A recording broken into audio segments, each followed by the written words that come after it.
친구 여러분, 채널에 오신 것을 환영합니다. 으스스한 이야기들이 잠들기 전 또는 일할 때 편안하게 쉴 수 있도록 도와주는 밤의 속삭임 채널입니다. 시작하기 전에 이 영상을 몇 시에 시청하고 계신지 알려주세요.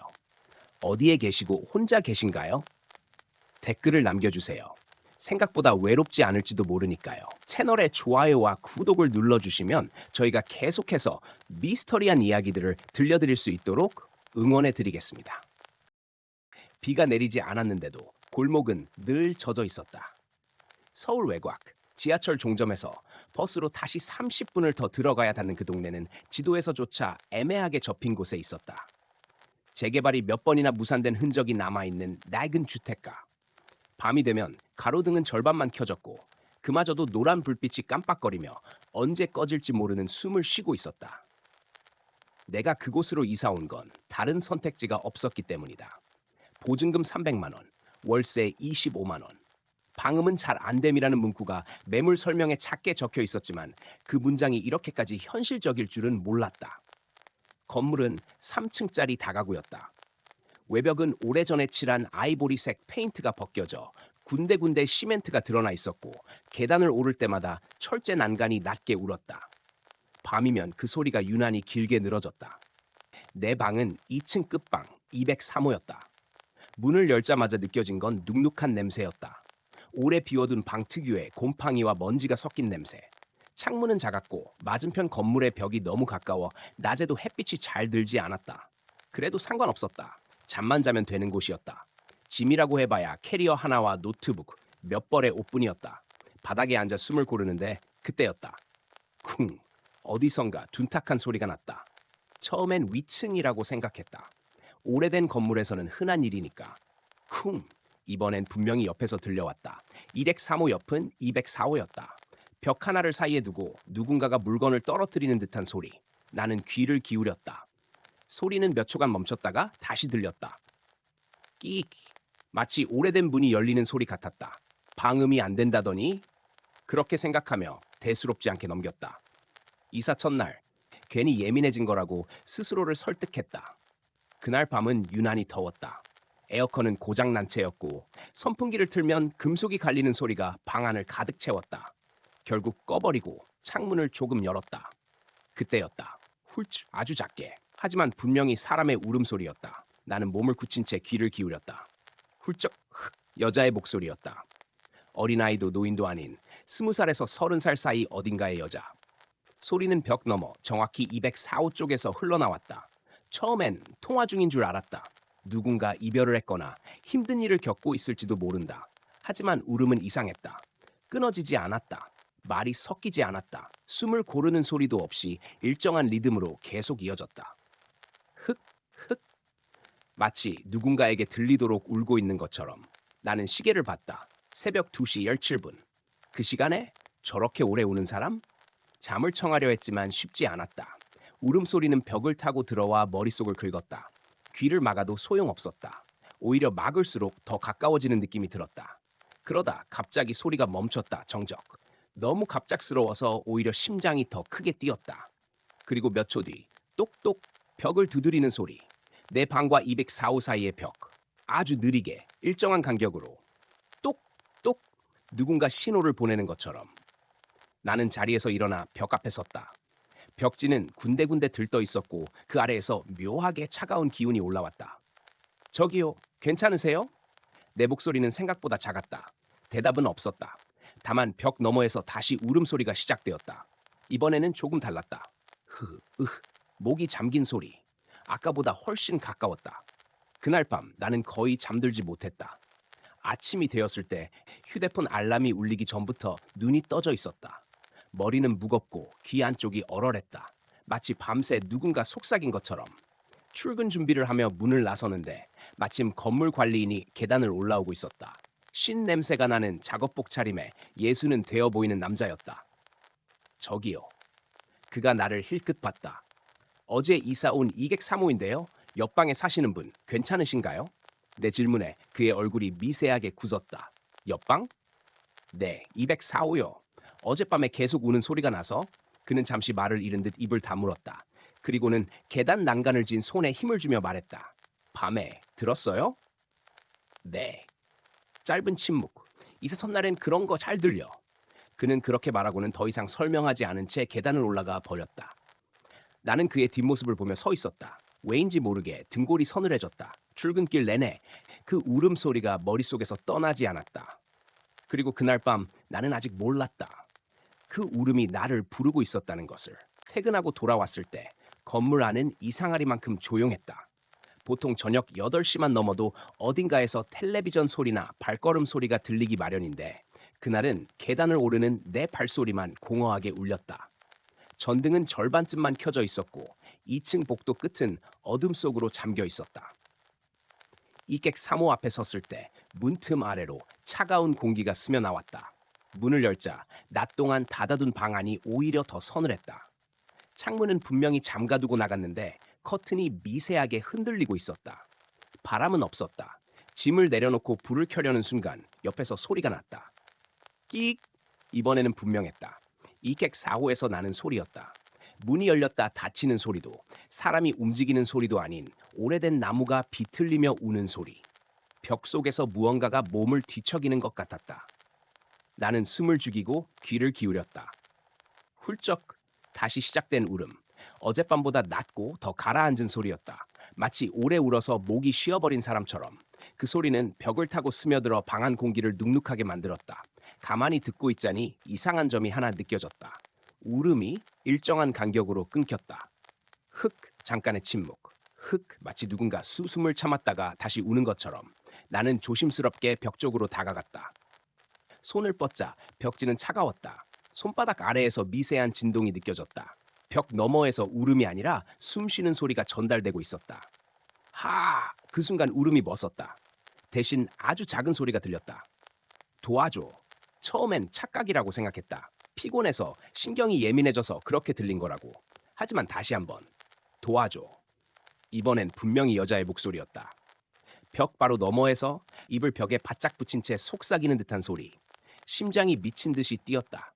누구세요? 내 목소리가 벽에 부딪혀 돌아왔다.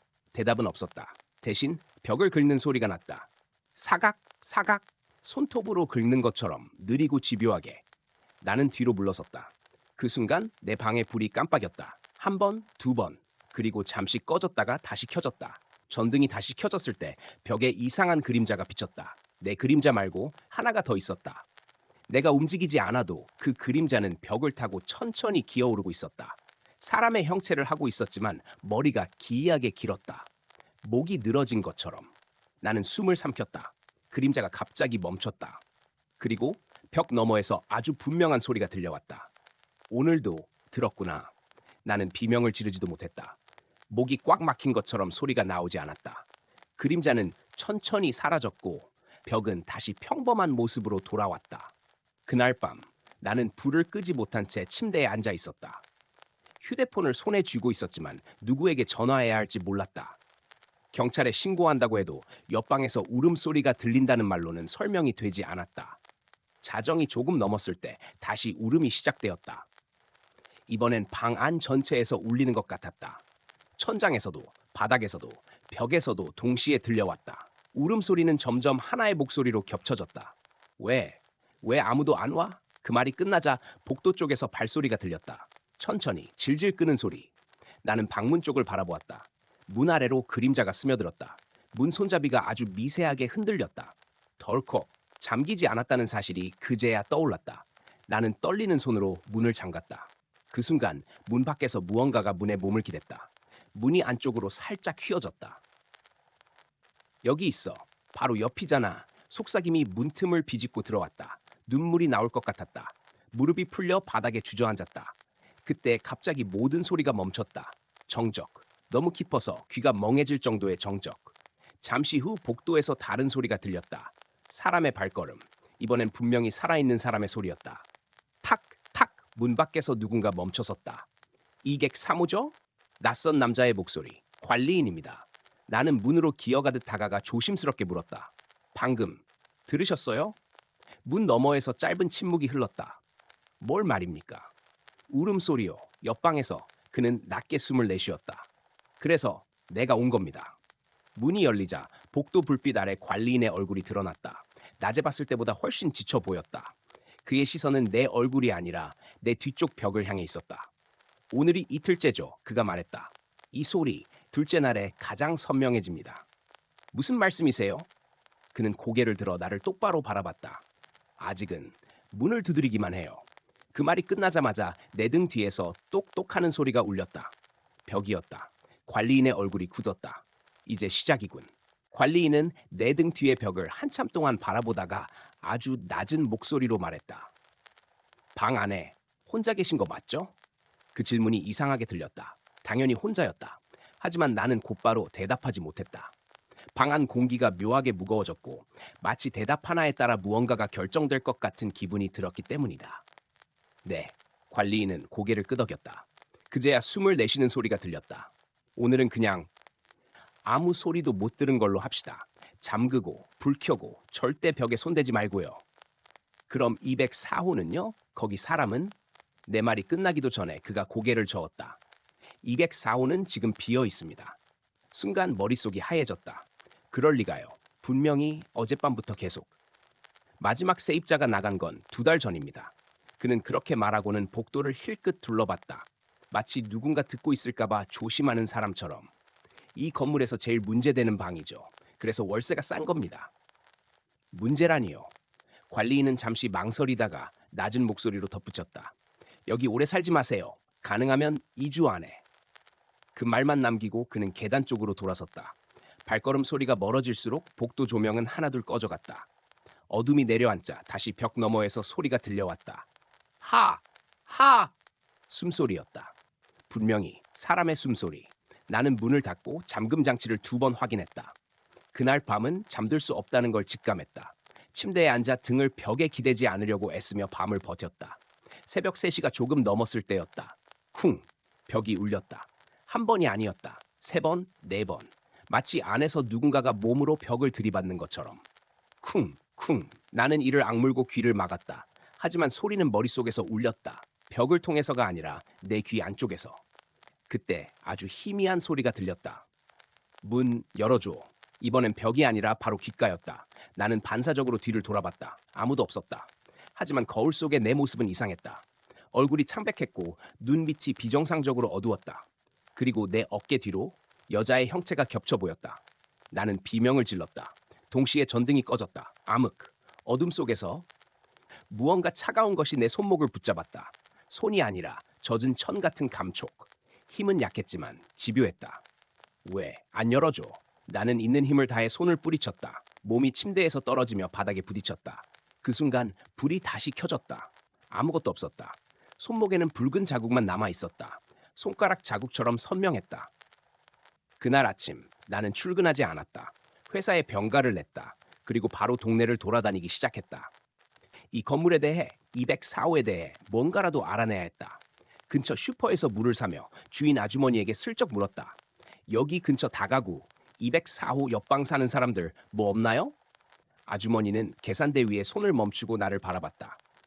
거기 살아요? 네. 그녀는 잠시 입술을 깨물더니 계산기를 껐다. 밤에? 들려요? 나는 고개를 끄덕였다. 아주머니는 한숨을 내쉬며 말했다. 그 방에서? 사람이 죽었어요. 몇 년 전. 사고요? 아니요. 그녀의 목소리가 낮아졌다. 혼자 살던 여잔데 임신한 채로 있었대요. 나는 숨을 삼켰다. 어느 날부터 울음소리가 들리더니 관리인이 문을 열었을 때는 이미 아주머니는 말을 흐렸다. 배속 아이는 못 살렸고요. 그럼 지금도 그 뒤로 그 방에서 오래 버틴 사람은 없어요. 다들 둘째 날, 셋째 날에 나가요. 내 심장이 철렁 내려앉았다. 둘째 날. 바로 오늘이었다. 집으로 돌아오는 길 골목 입구에서 작은 점집을 발견했다.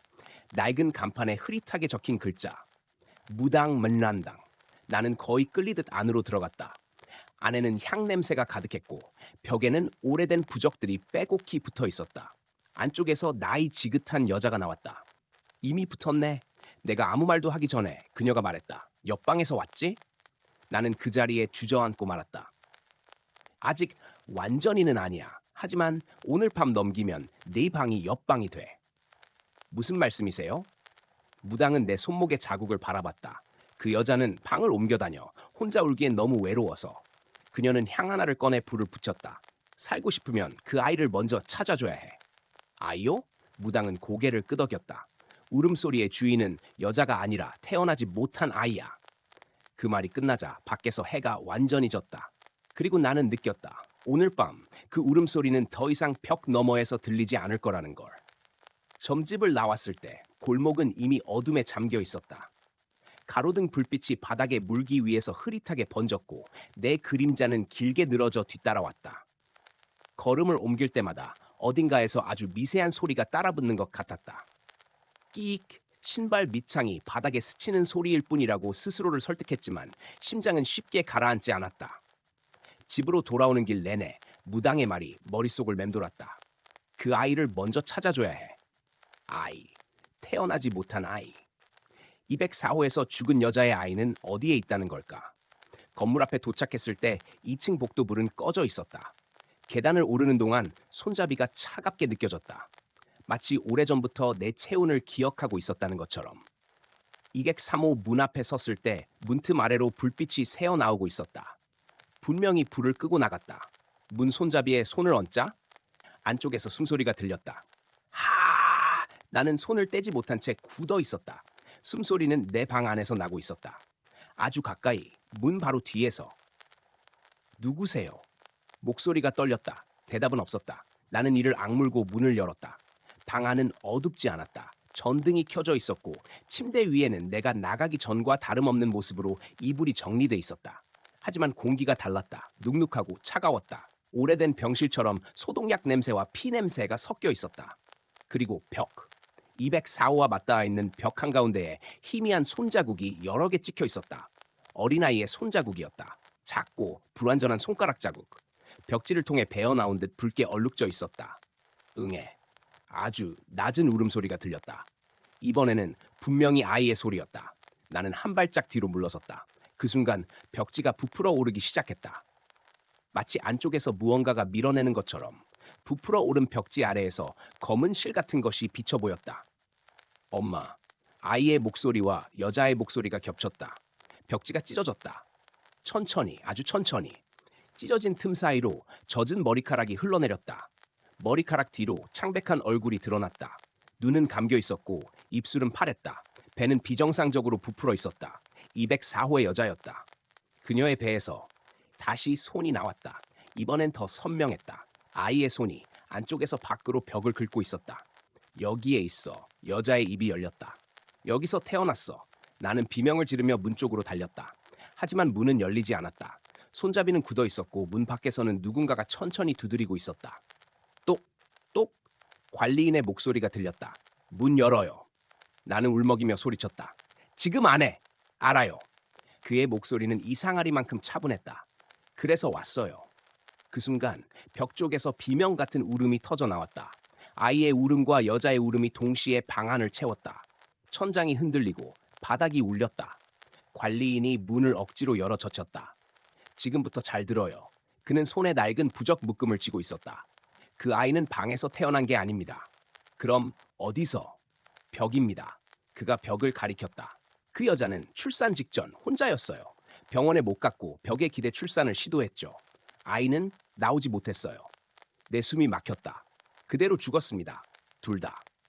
관리인은 부적 하나를 벽에 붙였다. 부적이 닿자 벽 안에서 비명이 터져 나왔다. 살려줘, 살려줘.